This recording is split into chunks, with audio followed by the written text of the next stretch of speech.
Hi, fifth grade. We're working on multiplying decimals for the next few days, and I'm going to talk about a few different strategies that you can use when you're multiplying decimals. The good news is you can use the same strategies that you use to multiply whole numbers with just a few little changes. So today we're going to talk about estimating and counting decimals as strategies that we can use to help us multiply decimal numbers. Okay, I'm going to pull this where I can see my strategies right there. So here I've got strategy 1, we're going to estimate. And then strategy 2, we're going to be counting our decimal places. So our first problem is 4 5/10 times 7. I'm going to estimate first. So I can round 4 5/10 to 5 and then multiply that times 7 to get an estimate of 35. Okay, so first thing we're going to do when we do this estimation strategy is we're going to pretend like that decimal point isn't even there for a second. So 45 times 7. That would be what the problem is if the decimal point was just completely missing. When I multiply those two numbers together, I would get 315. Okay, we're going to come back to this in just a minute. So now we're going to think about the, so now we're going to look at our estimate. Our estimate is 35. Our answer when we multiplied was 315. Where would I need to put my decimal number to make this close to 35? Well, let's see. If I put my decimal point after the 1, then my number is 31 5/10.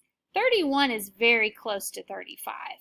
So that's one way that I could do this multiplying. Or that I could take out the decimal point, multiply the numbers like whole numbers, and then think to myself, where could I put that decimal point to make it match my estimate?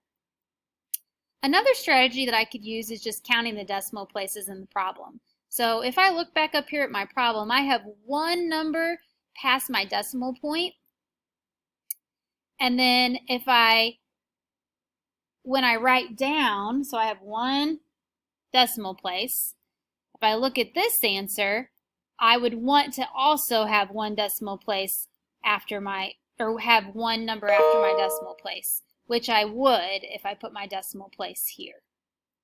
So see how that works? So if I have one decimal place and my answer was 315, I'm going to put one number past my decimal place here. So does this match my estimate? Yep, it's pretty close. So I'm going to say yes. That's just a self-check for me.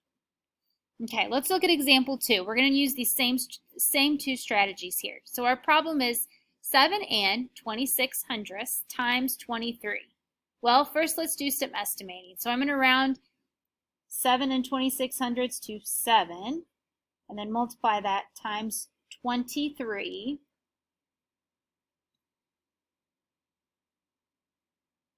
So I would get 161 as my estimate there. Okay, so now I'm going to come back here and I'm going to look at my problem again. Remember, I'm going to pretend, like this problem right here, that there are no decimal places in that problem. So now my problem becomes 726 times 23.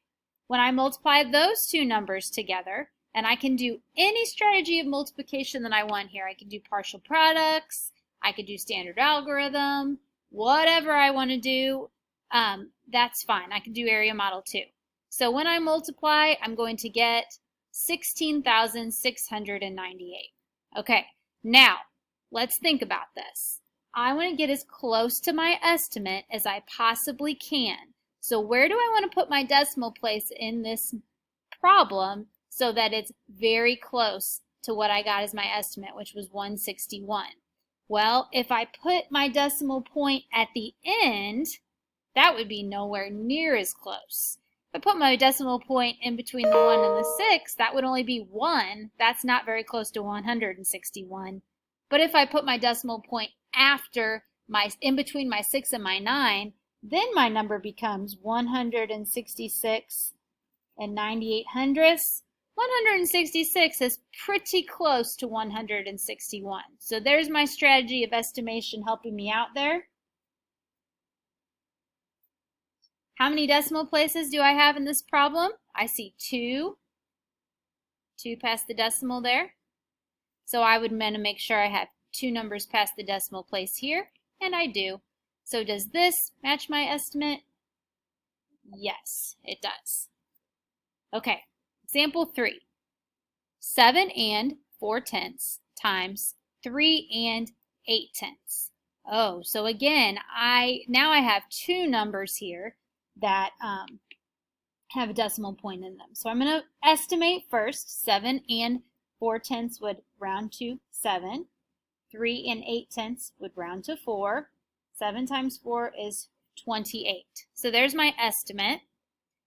I'm going to pretend like there is no decimals here. So this would be 74 times 38.